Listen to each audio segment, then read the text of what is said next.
Top of the morning to you. Had a productive day yesterday. We got everything resawed, got our miters done. We cleaned everything up, got our cap iron screw slot in. And what is next is the cross pin. And the cross pin is something that I think I will deviate a little bit from the Krenov. And of course, what is the cross pin? The cross pin is this piece of wood across that the wedge pushes against to hold the iron in place inside the tool. So that said, where I differ in the Krenov style plane is I prefer to use some brass rod for my cross pins, and I've been using brass rods for my cross pins for the last 15 years plus, and have never had a problem with the brass cross pin. So a slight variation from the Krenov and a little bit of brass in there, I find looks nice. It'll go with the aesthetic, and it just sits in there and we won't have any surprises in wood. Pointers I'll give you for when you are, if you're making one of these planes yourself, where to put the cross pin. An easy way to figure this out is this. Set the back one in place and have your sidewall, one of them, the one farther away, in place like this. Have the cheek. Take the iron, put it in to place, hold it in place, scribe a line on the back of the iron so you can see where it falls on your ramp back here. And then imagine the distance between those two. The distance between where the pin falls and the top of the iron.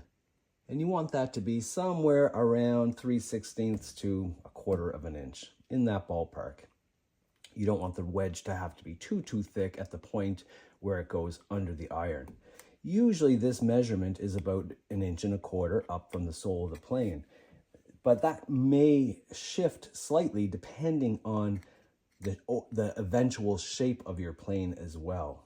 So you'd want to keep that in mind.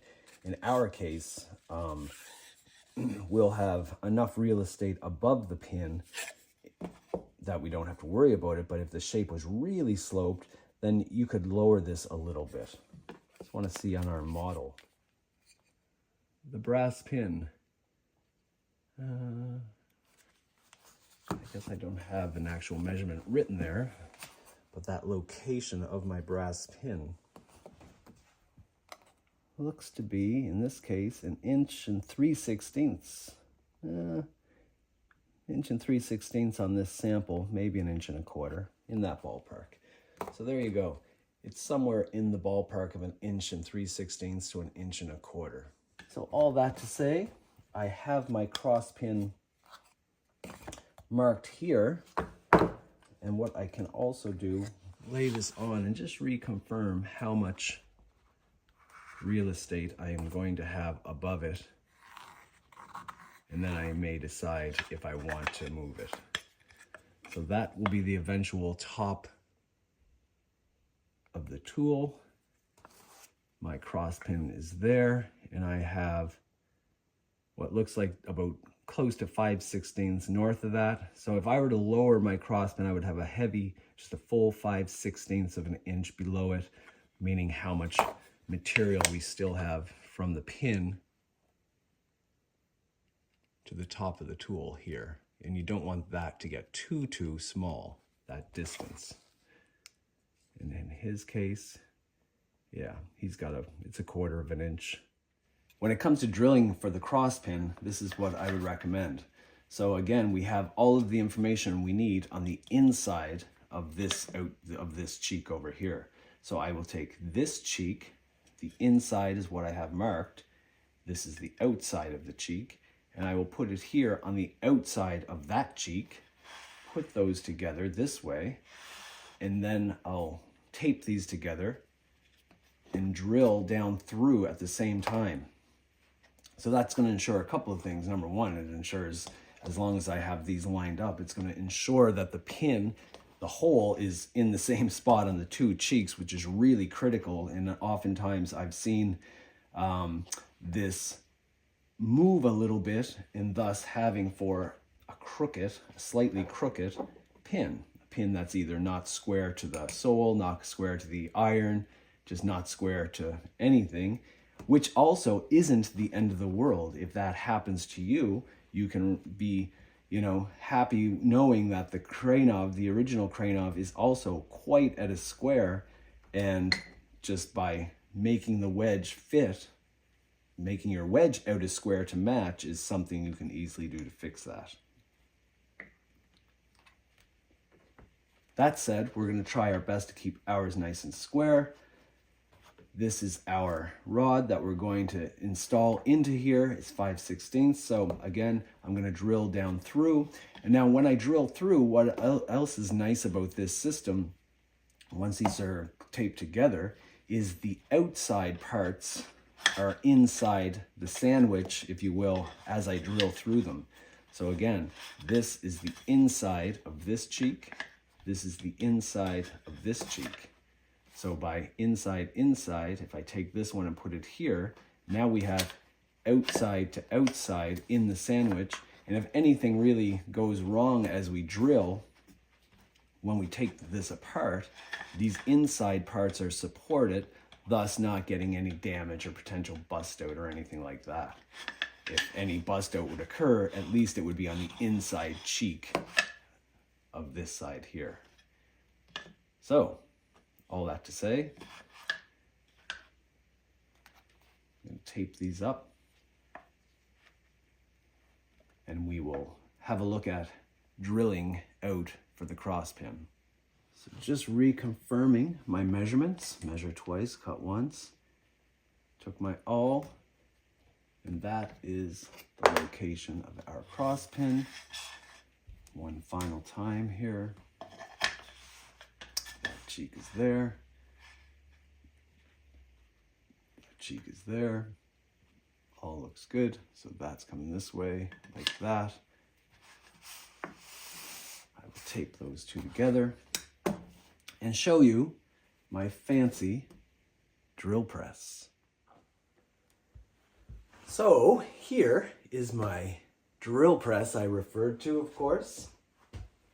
It's basically an egg beater drill mounted in this assembly with a little lever action here. I got it going last night, gave it a good oil because it wasn't turning very well. But as you can see, a little oil goes a long way. I've got my two cheeks taped together.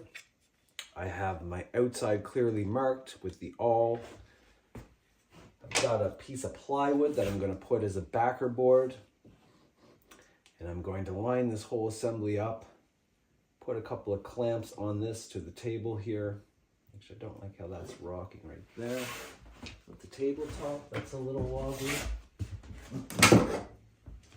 Where's that the wood? It's probably this. Yeah, for sure, it's that. So I'm going to shim that up a little bit just so it's square to this.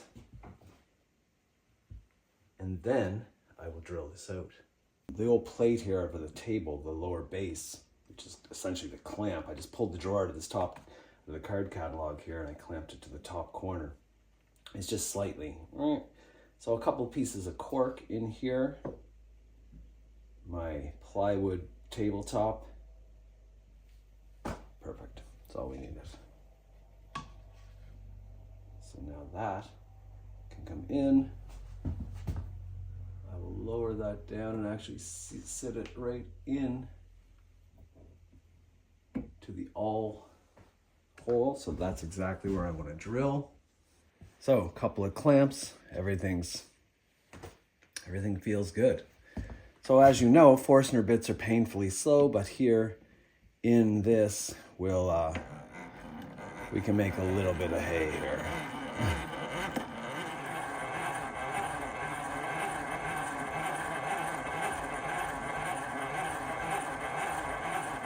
Not gonna happen fast, but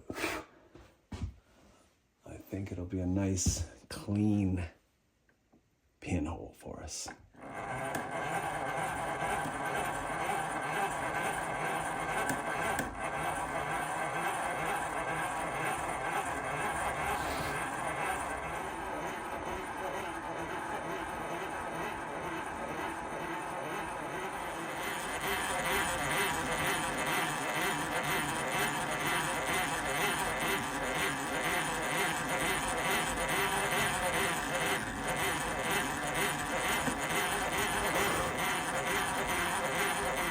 And of course, when I hit the plywood and the blue tape, I'll see that appear in my dust, knowing that I'm through.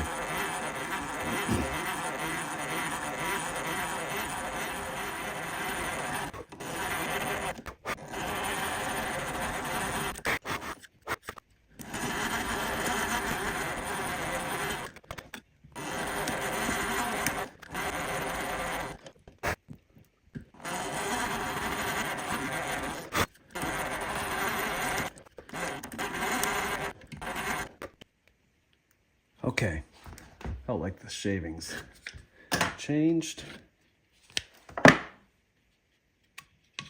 Yeah, they did.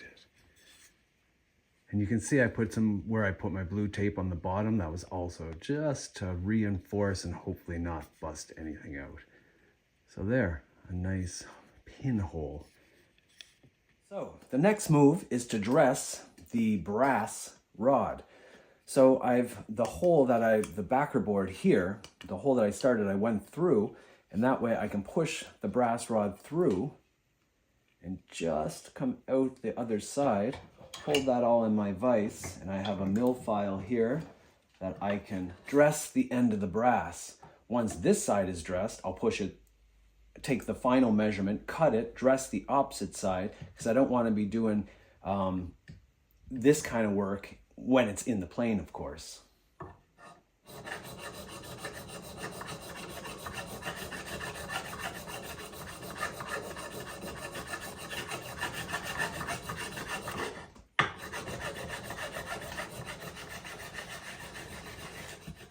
Okay, so that looks good. I just want to make sure now.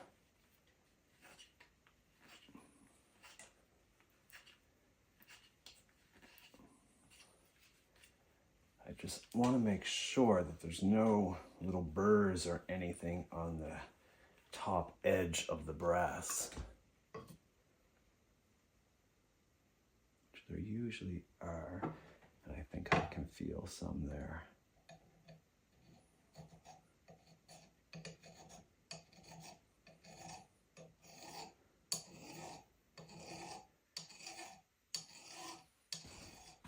So I've got the cheeks, the block back together, putting a little clamp on the end. And now I can simply just take my square and set it to our overall length, I guess. Width of the plane, length of the rod, of course.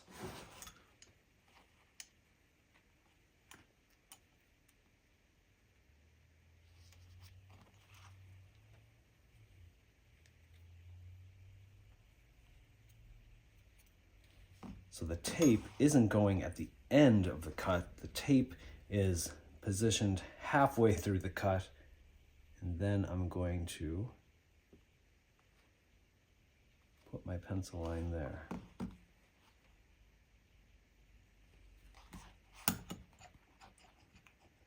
And although it's round and there's tape, I can still get a pretty square reference off of the length of the rod here.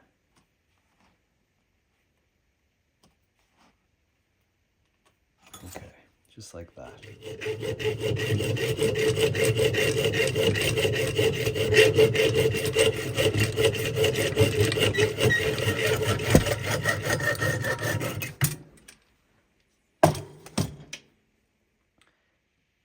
Hold it at a pretty steep angle and just take all the burrs that inevitably come from the hacksaw.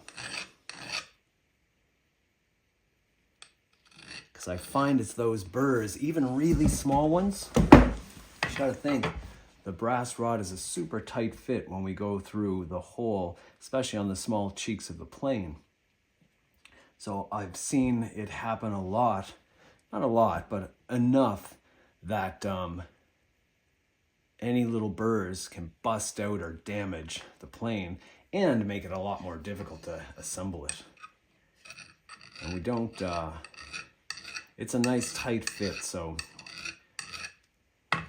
Now I'm not taking off, I'm not changing the diameter, I'm trying not to taper it at all, but that said, I certainly am doing my best to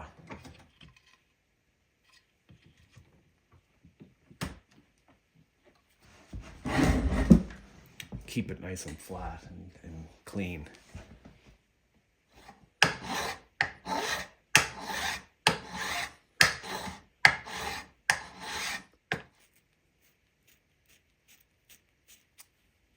Just enough, right? Just to, I think I already did that side.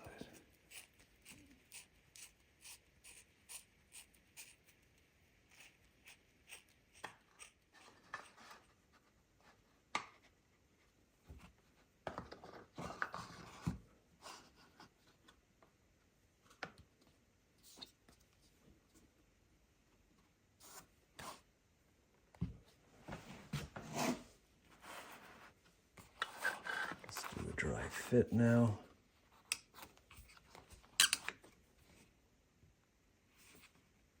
Lining up the back bun. Making sure everything's pushed down flat,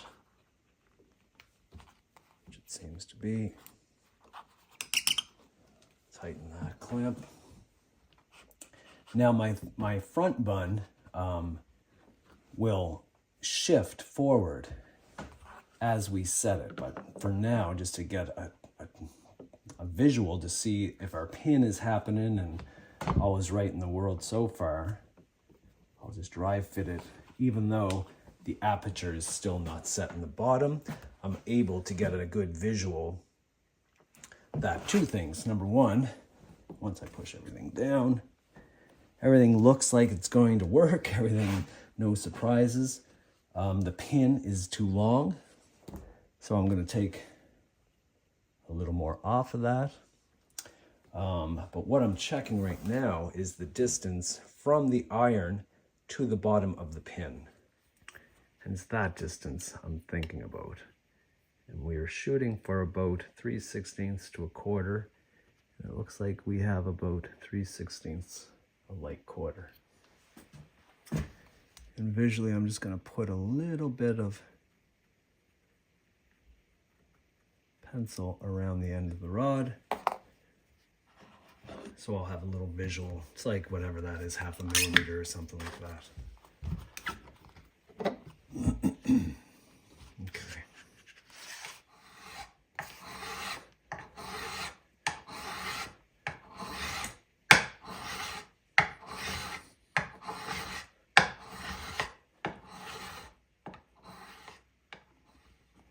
That feels better.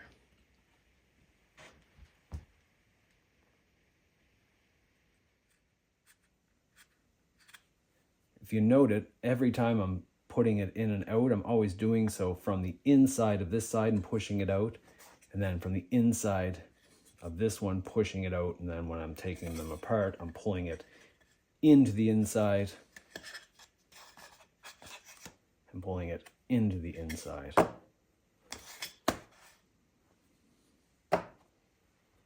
Okay. So what do we want to know? We have to know the back bun is our static one. That's where our measurements, our bed angle, everything like that came from. So this one is going to live exactly there, and I'm going to clamp these ones together because I don't need those moving around on us as we figure this out.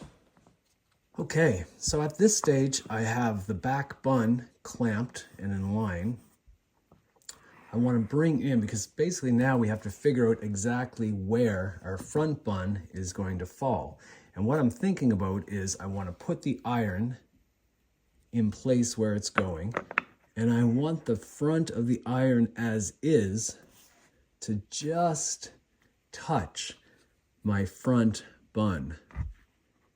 I don't want to leave an aperture out here, like build in some kind of throat opening out here. I want this just to touch it. Now, because we have this bottom, we've added the sole to the tool as well as this wear bevel, we want to pay attention to this aperture and kind of consider how much or how little we want. So a tighter mouth is better to start, obviously, because we can plane this up and take some material off the bottom of the tool and slowly open up the throat opening after the fact.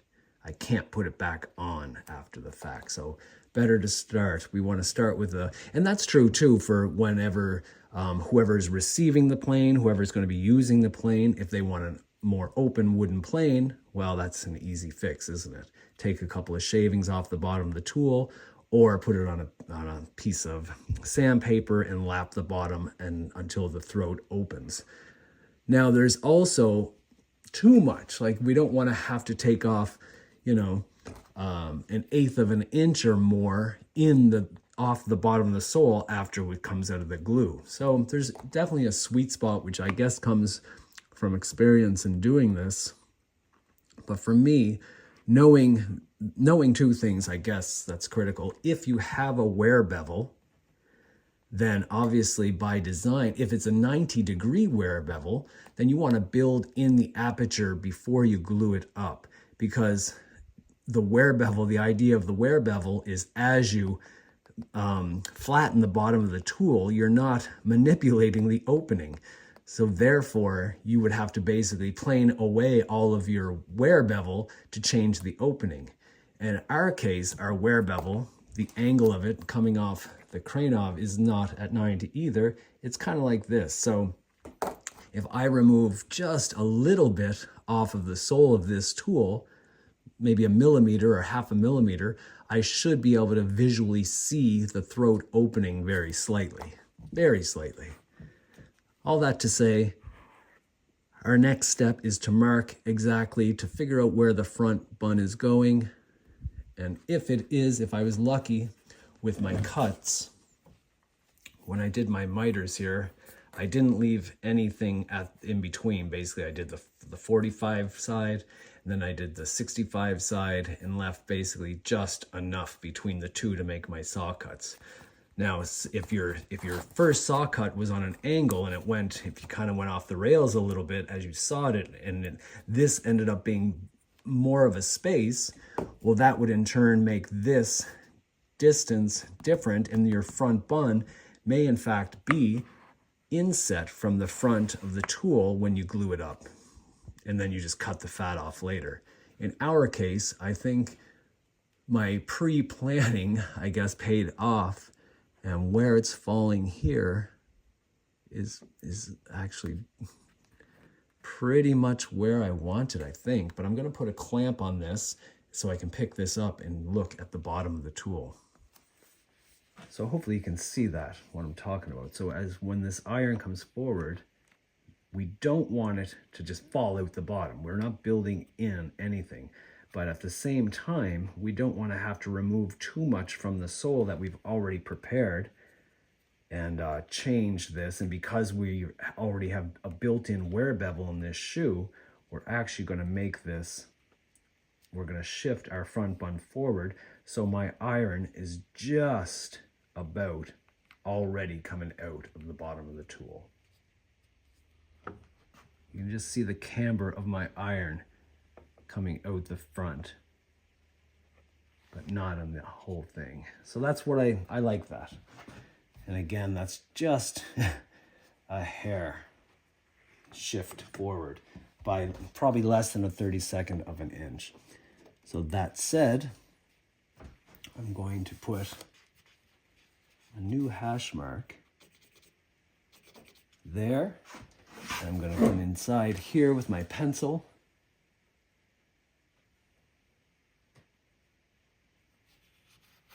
And transfer that line up there. While I'm at it, I'm going to transfer that line up there. One more dry fit with both cheeks in place now. And now I can reach in. If I'm happy with all that, I can reach in and give myself this reference line as well. Again, your back bun here is really your reference whenever you're doing this.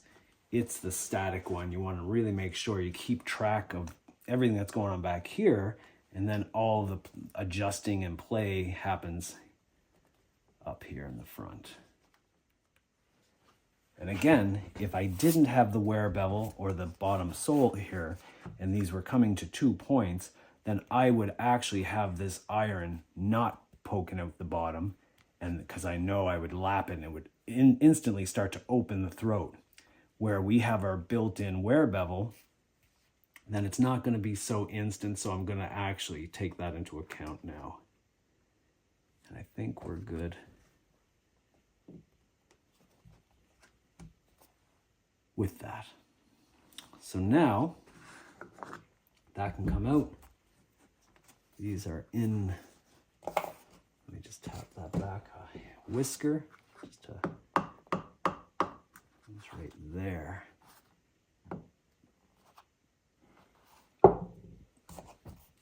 And now I'll put some hash marks here and here.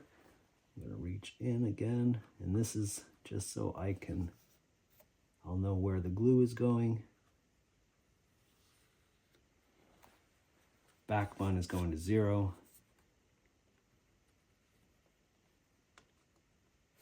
But nice to have some more visual references all over the place.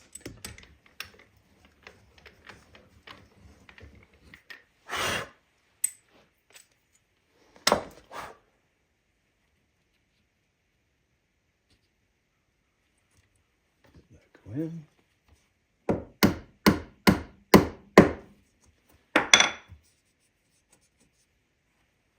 Great. Up here. Another locating dowel here for the front bun. I'll do the other 2 sides. That'll be time to mix up some epoxy, I think, after a little dress rehearsal.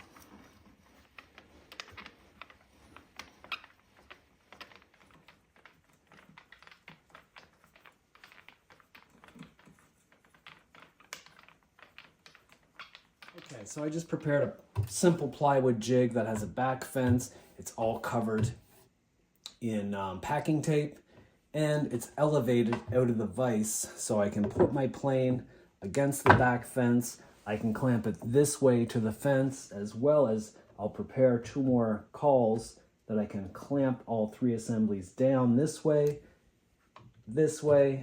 and nothing's going to get stuck. I've got my lines marked inside. My pencil lines are all referenced and registered. Where to put the epoxy. So now I can pull those pins. So my location pins are good. I've got my clamps all here. Oh, I have to make 2 more cauls. Right, 2 more cauls, just the length.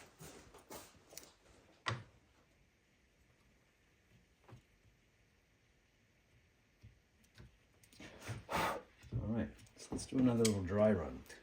So, epoxy gets put in. These registration pins go in to keep my parts all aligned.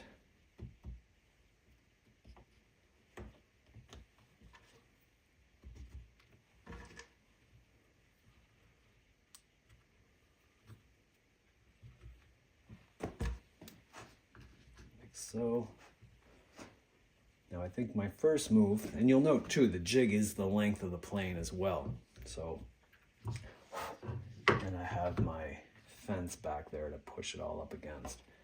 So as mentioned, I think the first thing I'll probably do, once the epoxy is in, is get these going. Because I just find that'll hold everything this way, just lightly though, first to start. So we'll go like this, have these set, so as not to have to start panicking and changing screws and clamps. Just have everything easily set to go like that. So I'll just a little bit of pressure there, and I'll tap these dowels in a little further when the epoxy's in place. And I'll make sure that's on the wings again. Out here perhaps. Little, just get it a little bit. Bring that in a bit like that. I can scoop that around.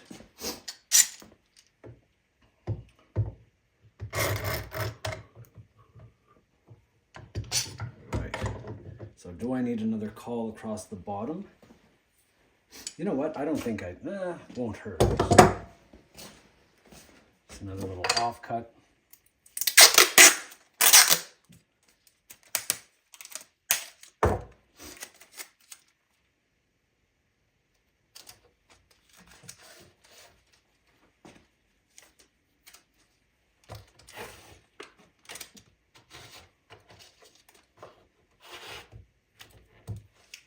Just like that. So that caul can come out here.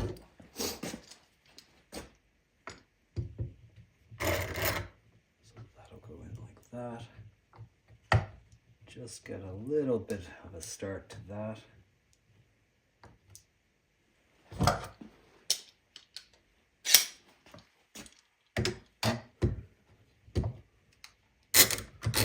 Same on this end.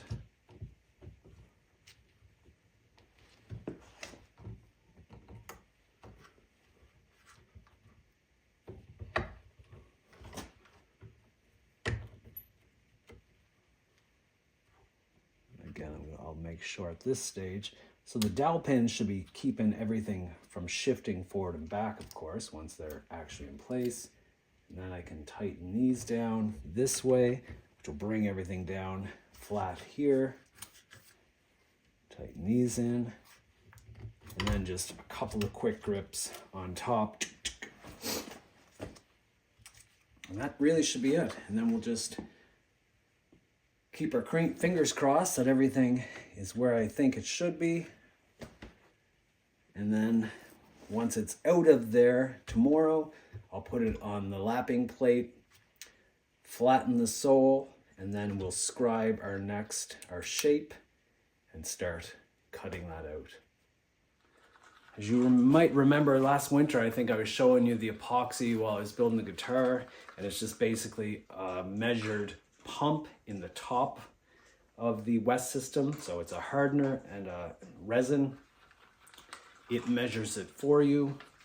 And this particular one is a slower open time, meaning it won't kick in a hurry, which is what we like for our applications. I'm going to try to, I've got an acid brush here. I'm going to spread it out. Spread out the epoxy inside and try to I'm just going to try to work as clean as I can, of course, but it's not impossible to clean up later anyhow, if there is any little messes or anything like that.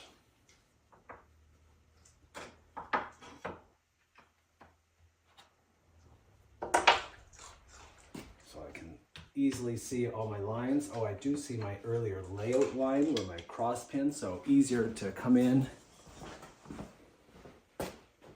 and erase those, which you'd probably never see once once this is all together.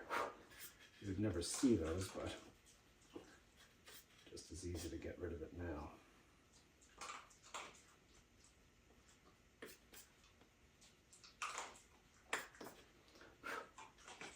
And everything else is just part of the layout line. That's going there. That's going there. Beautiful. Okay.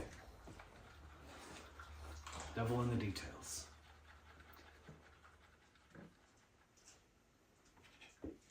These flat surfaces, I'm going to put the epoxy on these first because they'll sit flat, versus if I put it on here and here first and stand it up, it's all just going to be running back off.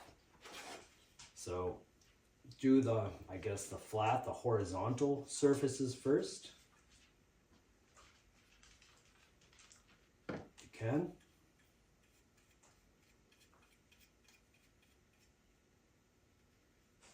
So your glue isn't running onto your bench and onto the floor and just out of the joint, essentially.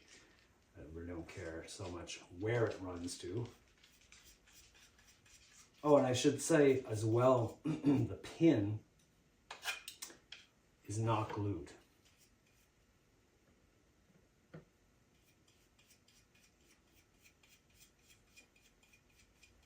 It floats.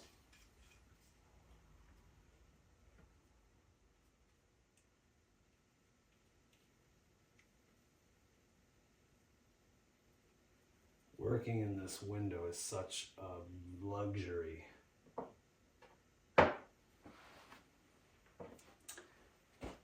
Just being able to really see your work, man. I was pretty lucky with my shops, right? The basement, way back in the basement, lighting was always the trick, right? I probably talked about it a lot then. Imagine that, a decade ago. We were building planes, we were doing curving planes. What else did we build in there? It's nice as you kind of squeegee the glue, the epoxy, across the surface with the popsicle stick. You get a sense of just how nice and flat everything is, and smooth.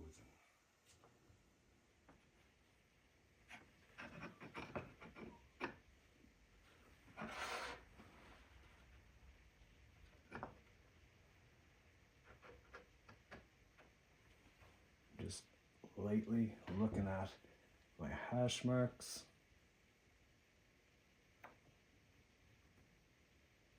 Like that.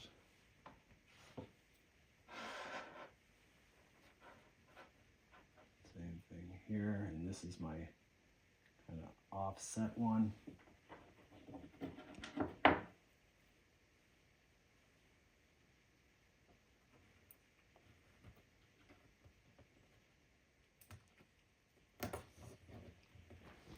A little blue tape isn't gonna hurt no one.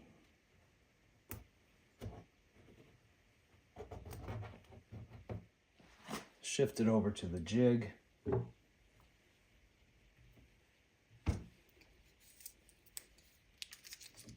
our call on the bottom here. That's these ones.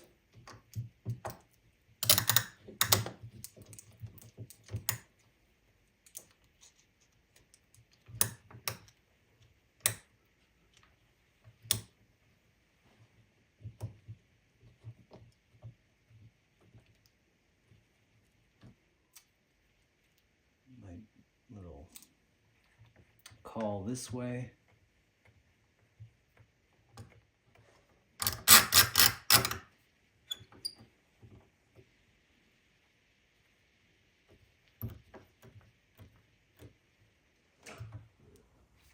So I just grabbed some quick grips, which are just lighter, quick and easy to kind of maneuver. And now I'm just going to kind of grab it where I couldn't reach with the other clamps.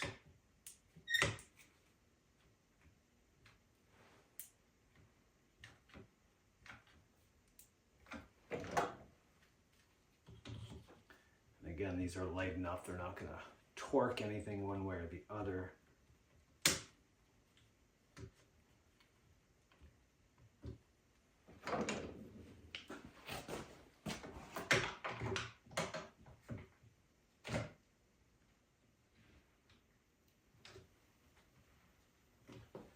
Well, you can never have too many clamps, they say.